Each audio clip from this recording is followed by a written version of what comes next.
നാലാമത്തെ ആളുടെ dead body Meenakshi പുഴയുടെ താഴെ ഭാഗത്ത് നിന്ന് ലഭിച്ചിരിക്കുകയാണ്. അദ്ദേഹം സർവേയറായി ജോലി ചെയ്യുന്ന വ്യക്തിയാണ്. രാകേഷ് കുച്ചായത്ത് എന്ന് പറയുന്ന വ്യക്തി. അദ്ദേഹം വെസ്റ്റ് ബംഗാളിലെ ഈസ്റ്റ് മിഡ്നാപൂർ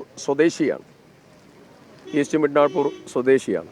അദ്ദേഹത്തിൻ്റെ ബോഡി പോസ്റ്റ്മോർട്ടത്തിന് വേണ്ടി നേരെ താലൂക്ക് ഹോസ്പിറ്റലിലെ വൈത്തിരിയിലേക്ക് കൊണ്ടുപോയിട്ടുണ്ട്. അത് കഴിഞ്ഞ് എൻബാമിങ്ങിന് വേണ്ടി കോഴിക്കോട് മെഡിക്കൽ കോളേജിലേക്ക് കൊണ്ടുപോകും. അത് കഴിഞ്ഞ് ഫാമിലി ഇവിടെ വെച്ചുകൊണ്ട് ഐഡൻറ്റിഫൈ ചെയ്തു നാട്ടിലേക്ക് ബോഡി എത്തിക്കാനുള്ള നടപടികളിലേക്ക് നീങ്ങും.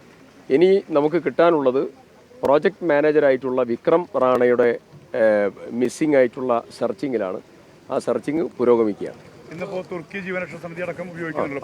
അതെ, തുർക്കി ജീവൻരക്ഷാ സമിതിയെ ഇന്നലെ രാത്രി വിവരം അറിയിച്ചു. അവർ കുറച്ചുകൂടെ എക്സ്പെർട്ടൈസ് ഉള്ള ആളുകളാണ്, സ്ഥലത്തെക്കുറിച്ചും പരിചയമുണ്ട്. അവരോട് ഇന്ന് ഇവരുടെ കൂടെ ജോയിൻ ചെയ്യും. പുറപ്പെട്ടിട്ടുണ്ട്. ഏകദേശം കുറച്ച് താഴെ ഭാഗത്താണ്, ഒരു 1.5-2 കിലോമീറ്റർ അതിൻ്റെ ഭാഗത്ത് ഒഴുക്കിൽപ്പെട്ടു പോയി എന്നുള്ളതാണല്ലോ അനുമാനം. അല്ല, നമ്മൾ ഒരു റൗണ്ട് പരിശോധന കഴിഞ്ഞതിന് ശേഷം ഇന്നലെ മീറ്റിങ്ങിൽ വെച്ചുകൊണ്ട് വീണ്ടും അത് പ്രോസസ്സ് ചെയ്യാൻ വേണ്ടി എടുത്ത തീരുമാനമാണ്. അപ്പോൾ അത് കുറച്ചുകൂടെ സ്ട്രെങ്തൻ ചെയ്യാൻ വേണ്ടിയാണ് നമ്മൾ ഇന്ന് പ്രാദേശികമായിട്ടുള്ള ടീമിനെയും കൂടി അതിൻ്റെ കൂടെ വെച്ചിട്ടുള്ളത്.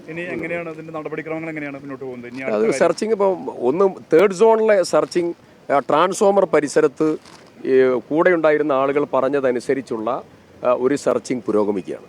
അപ്പോൾ അത് 3ാമത്തെ സോണിൽ ഒരാളും കൂടെ ഉണ്ടാകും എന്നുള്ളതാണ് നമുക്ക് വീഡിയോയും അതുപോലെ അവിടെ ഉണ്ടായിരുന്ന ജോലിക്കാരും പറഞ്ഞ നിഗമനത്തിൻ്റെ അടിസ്ഥാനം.